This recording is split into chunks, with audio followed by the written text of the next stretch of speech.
Oh, Jacques. Alors, À votre avis, est-ce que les enfants, comment est-ce qu'ils font pour distinguer un homme et une femme?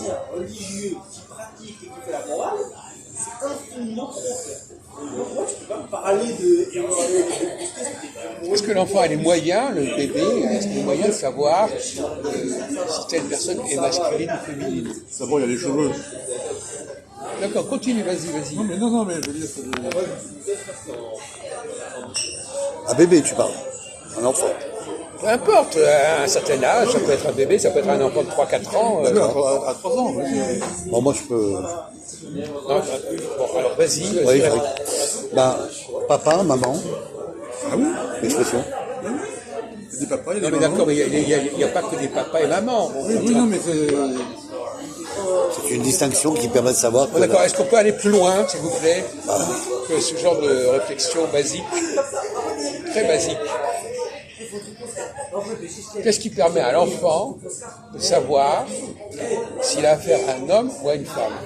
Ben, je vais dire le sexe, moi, Jacques. Le sexe, il le voit, le sexe, mon Dieu. Mais on peut lui expliquer. Vous pouvez m'expliquer, c'est Pas ça? forcément moi. On va lui expliquer. On va lui expliquer. D'accord. Non. N'importe quoi. On a trois comme ça. Alors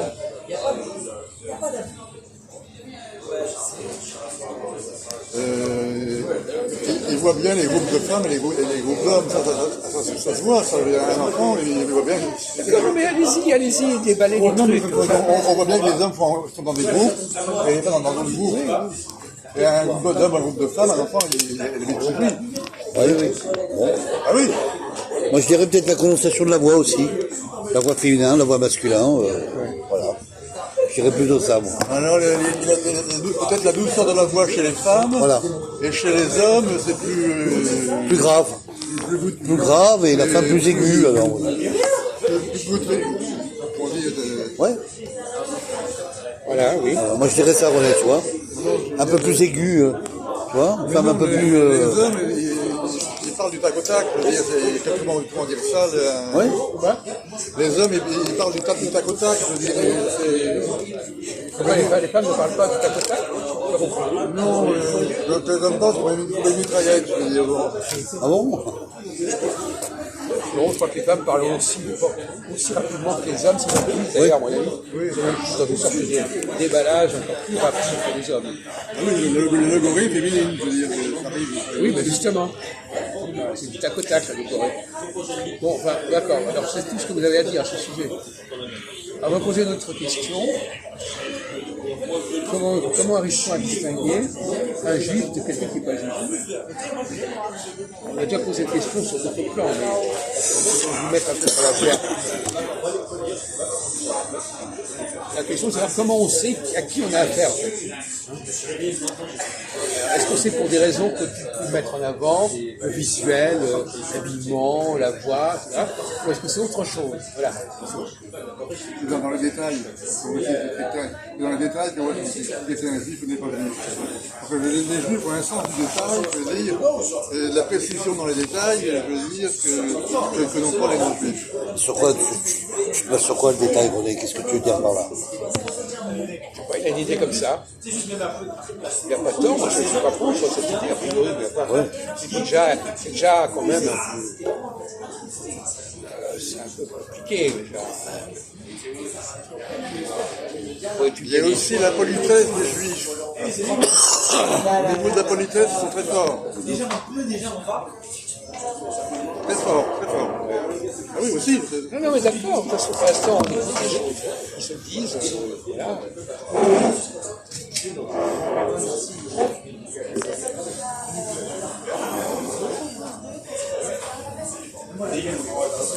Et le fait qu'il parle hébreu ou pas, non? Entier. Aucun rapport. D'abord, les Juifs ne parlent pas hébreu en France déjà. C'est pas. Alors là, la langue, c'est pas un critère, la langue. Moi, ce qui m'intéresse, c'est de savoir vraiment ce que vous dites, ce que vous ne dites pas qui m'intéresse. Comme tout à l'heure, on parlait de la Trinité, des choses qui n'ont pas été dites. Et là, Les juifs sont très habiles.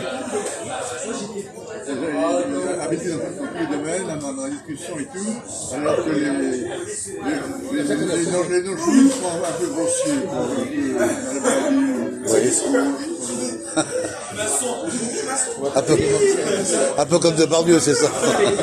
Comme Depardieu, non, je blague. Ah oui, il a bien envie de juif, Ouais, voilà. c'est un grossier personnage. Ouais. Bon. Est-ce que vous ne pourriez pas envisager un autre critère que ceux que vous avez mis en avant comme ça sur la table? C'est critère que j'appelle de la surconscience. La surconscience, c'est-à-dire sur les données, voilà, les gens parlent, les gens ont un sexe, c'est visuel. Est-ce que le visuel,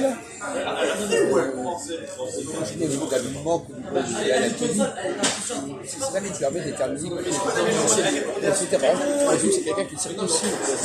Oui, c'est ça. La circoncision, c'est comme ça. Si on voulait s'amuser là-dedans. Hein. Mais à l'habillement des femmes juives, notamment, on peut dire, on peut reconnaître les femmes juives à leur habillement, pour les hommes.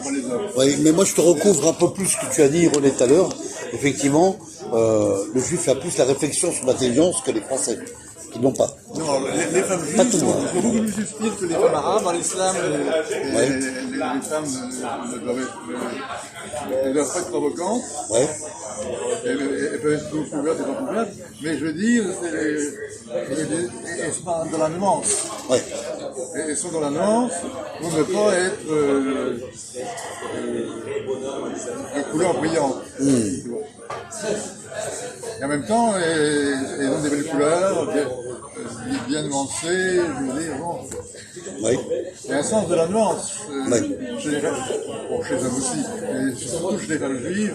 Il y a un sens de la nuance dans l'habillement et dans le comportement. Et tu as fréquenté ces personnes-là? Bien sûr, Apparemment, il a une expérience. comment? Tu as une expérience de ça. Ah oui. Et donc, pour distinguer les hommes et les femmes, c'est surtout chez les juifs, distinguer les juifs et les non-juifs, c'est en les fréquentant. En fréquentant, tu sens qui est juif et tu sens surtout qui n'est pas juif. Ouais. Tu fréquentes des gens qui sont très vite qui n'est pas juif. Alors pour sentir qui est juif, c'est plus subtil. C'est plus difficile. Mais pour percevoir les non-juifs, ça c'est facile, en fréquentant. D'accord. Donc tu penses que le niveau n'est pas le même quand même, René, alors. Le niveau n'est pas le même quand même.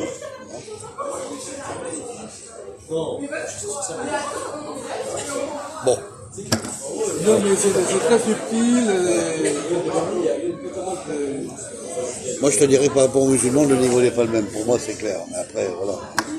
Les musulmans, certains musulmans doivent être confondus en chaque musulman. À ce niveau-là de comportement, Ouais.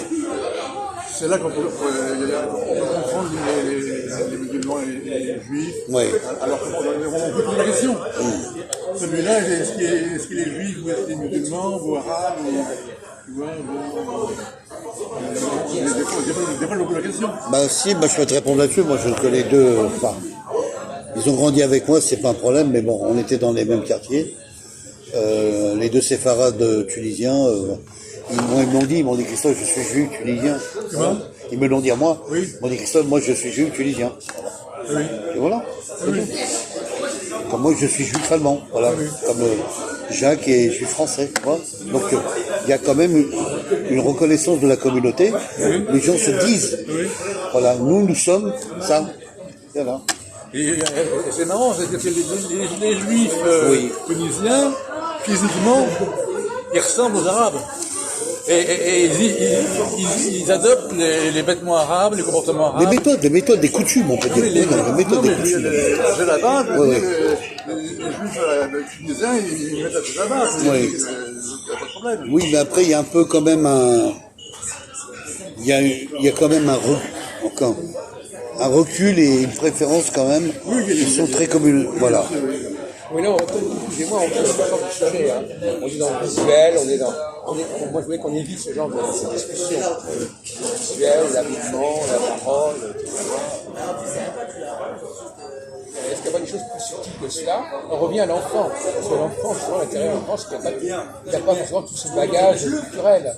Il n'a pas toutes ces informations. je reviens à la question de base que tu disais, est-ce que l'enfant, est-ce que mon enfant sentit qu'il y a une s'agit d'un homme ou d'une femme? Ma question, normalement, vous auriez dû deviner ce que j'avais en tête. Déjà, ça aurait été efficace. Ça se précise, ça, Pour les enfants, une femme, c'est quelqu'un qui s'occupe des enfants et qui fait des enfants. Alors que les hommes,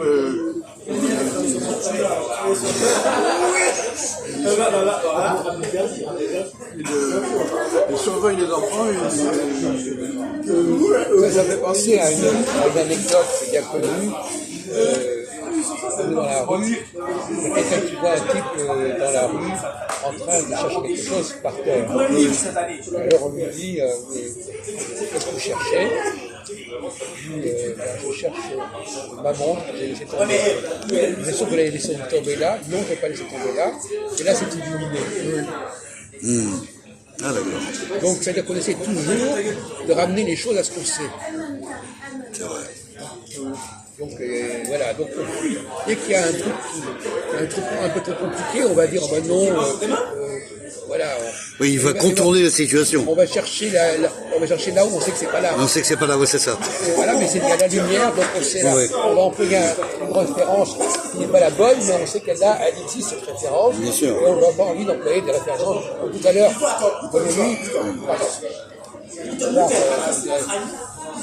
il a évité de parler d'astrologie, par exemple. Oui. Par exemple, les femmes, elles font à manger, par exemple. Oui. Dans la vie quotidienne.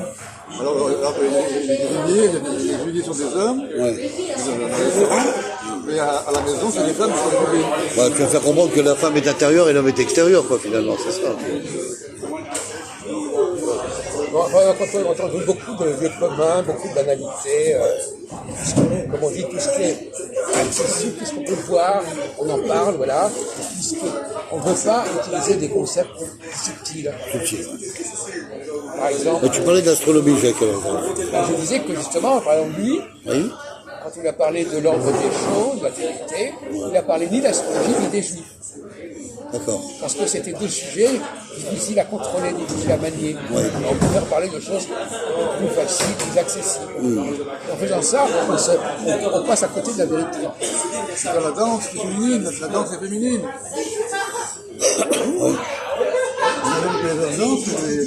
Les hommes dansent pas comme les femmes. Un homme, c'est un homme, hein, Jacques.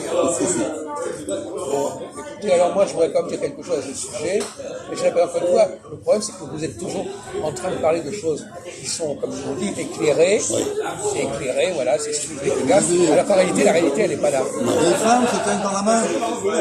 Tenir un enfant dans la main, c'est une femme, c'est pas un homme. Ça peut être un homme.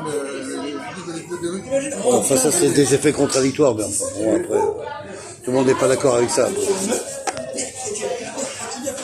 Bon, n'essayez pas d'élever le débat, parce que là, franchement, ça va pas loin.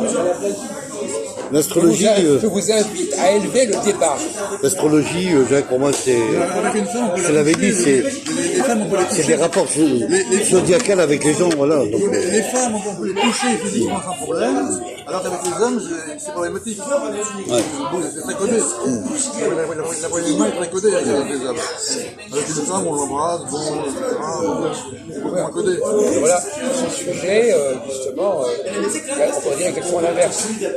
Les femmes qui se plaignent qu'on les a touchées, oui. c'est courant maintenant. Hein. Oui, mais Oh là, oui, ça devient une affaire juridique, là. Harcèlement. L'harcèlement. Alors faites attention à ce que tu dis, parce que là, au On tombe contraire, dans des histoires, au contraire, tu peux plus facilement toucher un homme qu'une femme. voilà. Un homme, il va pas porter plainte pour attouchement. Non, justement, la femme, elle est hyper sensible. La femme, elle est hyper sensible à ça. Au toucher, alors là, elle fait un scandale à propos de n'importe quel toucher. C'est pour ça qu'un homme, alors moi, par exemple, je ne viens pas, parce que moi, j'ai toujours touché les femmes. Un homme qui ne sait pas gérer son rapport au toucher de la femme, il est bloqué. Bien sûr.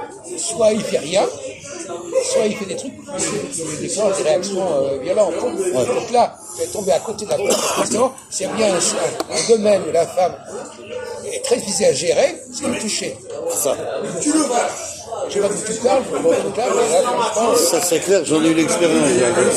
J'en ai eu l'expérience, il a raison là. Il y a aussi les signes masculins ou féminins, il y a les souris, il y a des trucs comme ça qui sont. oui, d'accord, mais pas le toucher. Hein. Oui, mais le toucher, le tactile en fait. Voilà. Ouais, Ça gêne les femmes. Et Ça, d'ailleurs, c'est- il faut pourquoi quelles sont les choses que les hommes ne supportent. Si les femmes ne supportent pas le toucher, qu'est-ce que les hommes ne supportent pas comme réaction sensorielle? Sachant qu'il y a le toucher, l'odorat, le goût, la l'ouïe et la vue. On en avait parlé la semaine dernière, d'ailleurs, en présentant à la fin.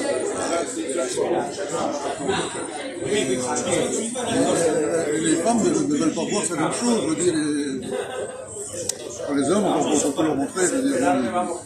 Je vous demande qu'est-ce que les hommes ne supportent pas. Les hommes ou les femmes? Les hommes.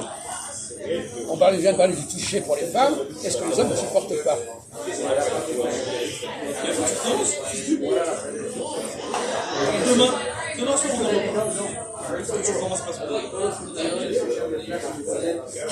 Il faut être équilibré. Il y a toujours un truc d'un côté et de l'autre. C'est pas unilatéral. On en a parlé la semaine dernière. Qui était parti. Je parle des hommes. Les hommes. Ah, les hommes? Il n'entend pas le français là, il n'entend pas.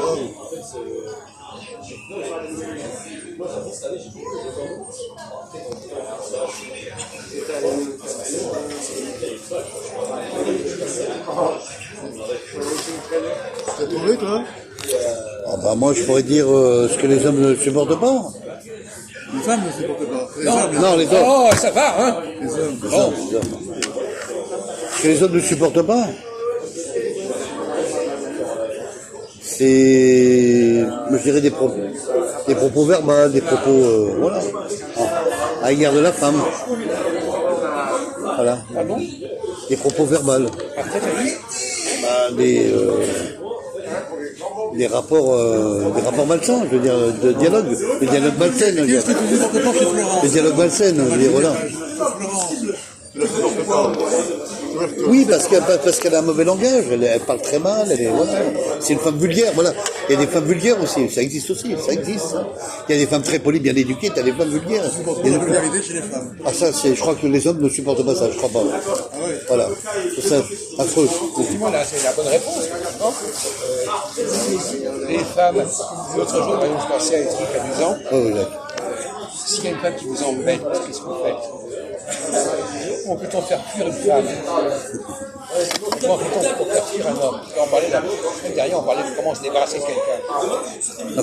Comment fait-on pour se débarrasser d'une femme qui parle trop, par exemple, qui nous embête par ses propos, comme Madame Béziot, par exemple? Qu'est-ce qu'on peut faire pour la mettre à l'écart? Alors, On vient d'en parler il y a 5 minutes de ça.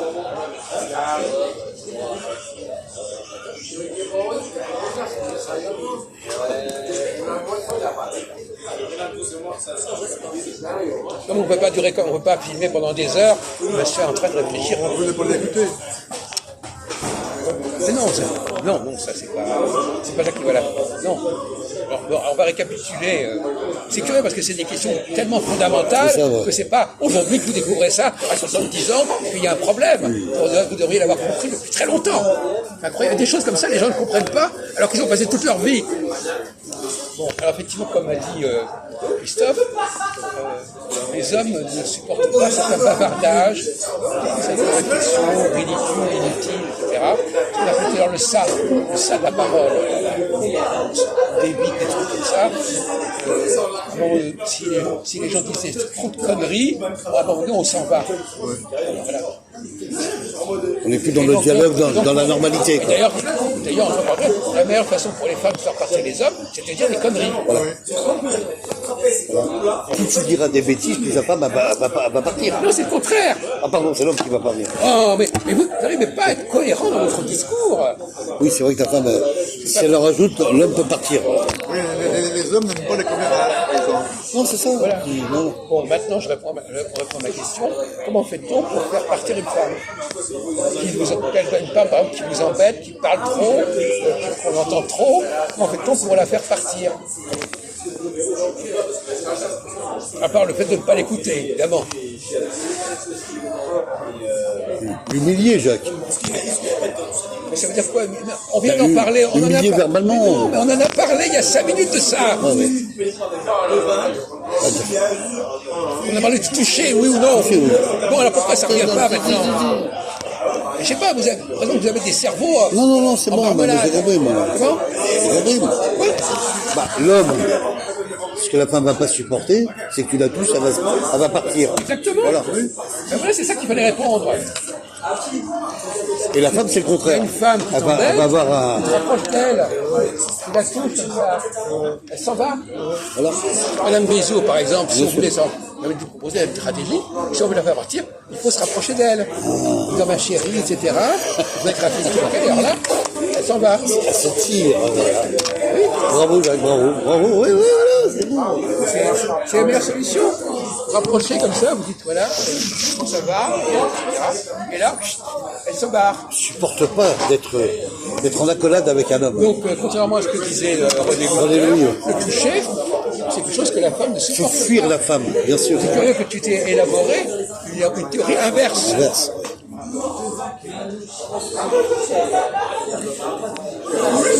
Donc, un homme doit savoir à quel moment toucher une femme. Bien sûr. Et comment est-ce qu'il sait qu'une femme peut la toucher?